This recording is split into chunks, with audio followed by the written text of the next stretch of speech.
dama bëggoon dama fi dégg benn débat.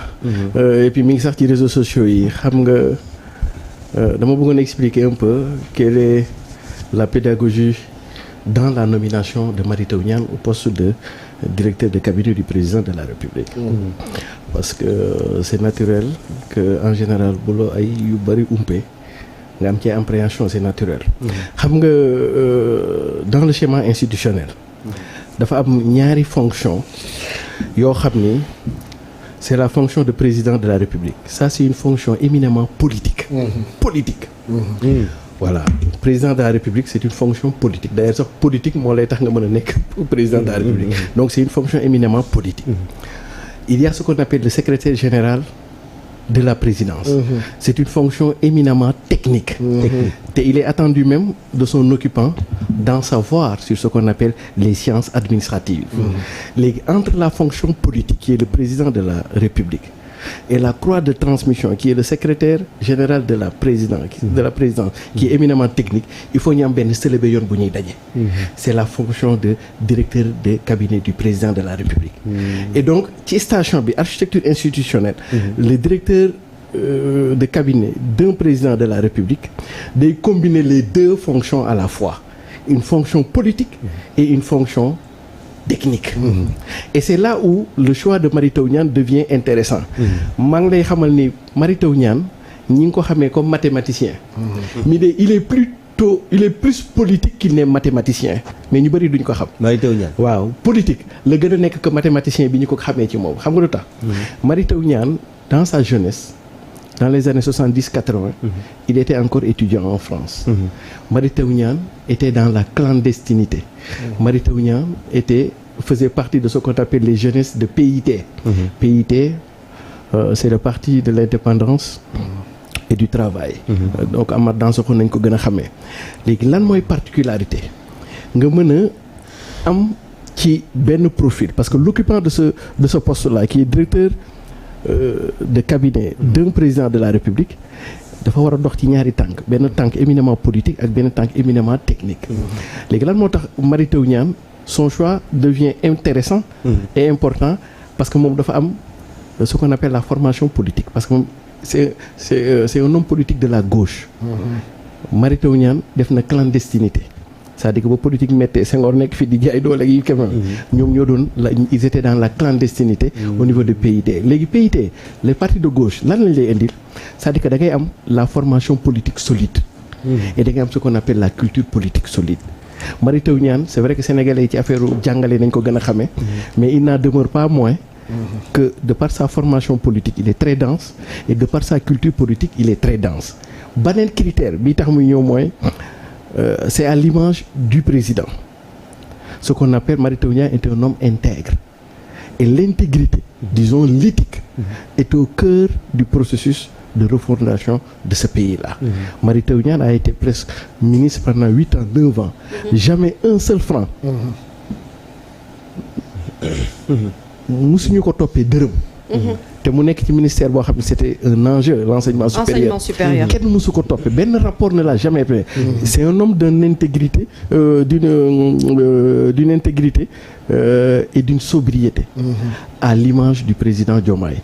Et en général le poste ou l'occupant du poste de directeur de cabinet du président doit être le prolongement du président lui-même. Exactement. Et Mary Teuw Niane de ce point de vue est le prolongement de Diomaye dans ce qu'on appelle l'éthique. Parfait. Et dans ce qu'on appelle la sobriété. Parce que Diomaye tout comme Mary Teuw Niane sont dans l'effacement et dans l'efficacité en fait. Et donc personne ne pouvait occuper mieux ce poste que Mary Teuw Niane, même si les Sénégalais ne connaissent pas sa casquette d'homme politique. Il n'est pas politicien par contre. Mary Teuw Niane n'est pas politicien. Ce que Senghor appelait la politique politicienne. Mary Teuw Niane n'est pas dans ça. Mais c'est un homme éminemment politique. On ne peut pas ne pas avoir fait ses humanités dans les partis de gauche et surtout dans la clandestinité sans en avoir la formation politique et la culture politique. Mais fonction yi mu doon occupé moo tax casquette am boobu mënul woon fay. Mais en ce moment-là quand même fay boobu mooy c'était pour faire une précision dans ce qu'on pourrait appeler la pertinence d'un choix. Et n'oublions pas aussi que Dieu parle aux hommes. mais il ne parle pas à n'importe quel homme. Mais Dieu parle aux mathématiciens en fait. Waaw. Et Mary Teuw Niane est un brillant mathématicien.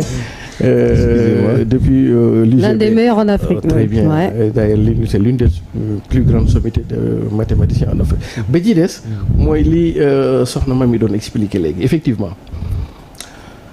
pour le moment le régime en place n'a pas d'opposition. La première opposition qui pourrait faire face à ce régime est dans ce régime. ci biir régime. Très bien xam nga lu tax. Ça dépendra de la capacité de la gestion de ce qu'on appelle la coalition Diomaye président pour reprendre quelqu'un. Et d'ailleurs sur foofu dès lors que le président de la République Bassirou ci question bi wala laaj. non maa ngi ñëw foofu mais dama bëgg a def précision parce que mën na nekk inquiétude lu bari.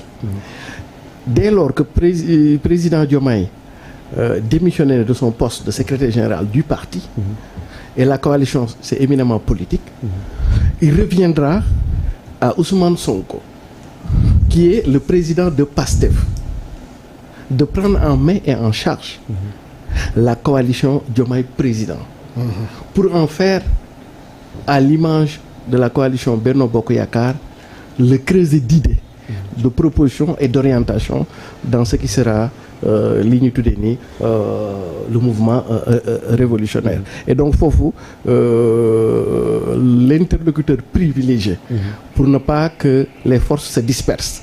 Parce que les instances sont rôle pour man ce rôle-là devrait davantage être dévolu à Ousmane Sonko qui est dans le temps politique lui, quand Diomaye est le temps de la République. Effectivement xam nga le plus important ce ne sont pas les hommes. Le plus important très bien du nit ñi am solo c'est les orientations stratégiques et le cadre opératoire yooyu am solo. Ça veut dire que quoi quel est le nouveau cap que nous allons fixer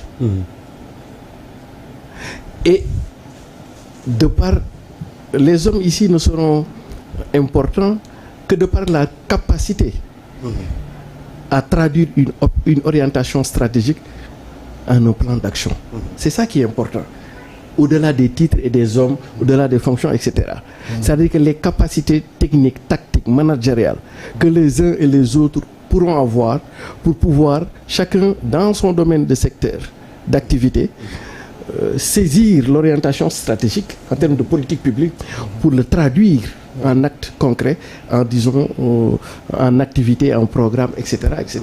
Et donc su ñu nekkee ci logique boobu effectivement comme ki nga ma wax léegi Mamadou Alioune Dia c'est un cadre émérite d'un très haut niveau et je pense de par son expérience, de par son profil, il serait à même de pouvoir traduire en acte opérationnel une stratégie globale, disons-nous une vision globale qui a été définie par le président de la République, Diomaye Faye, et dont celui qui doit en assurer l'impulsion, celui qui doit en assurer la coordination, mais celui qui doit en assurer aussi l'animation est le Premier ministre Ousmane Sonko. D'accord am na solo xam naa ni Mamy. Sànq maa ngi koy wax Siré tey président Bassirou Diomaye Diakhar Faye ak kii la nga xam ni moom mooy Ousmane Sonko bi nekk son PM Premier ministre. Puisque fi mu ne nii ñoom wax nañu ko nee nañu ñoom nekkul ni parce que booy xool Pastef sax déjà est-ce que am nañu cadre yi war pour que ñu mën a occuper poste yëpp déjà mais bu fekkente ni dafa nii il faut que ñu xool nit yi nga xam ne ñu amee compétence maanaam bàyyiwuñu kenn bépp Sénégalais boo xam ni tey jàpp nañu ni mën nga servir sa askan ñoom pare nañu pour liggéey ak yow ci ku jéegi opposition bi gis nañ ci yenn ci ay opposants yoo xam ne xëy na jàpp nañu kay ni am na apport bu ñu mën a amal tey les Sénégalais est-ce que jàpp nga ni gouvernement bii nii mën nañ leen ci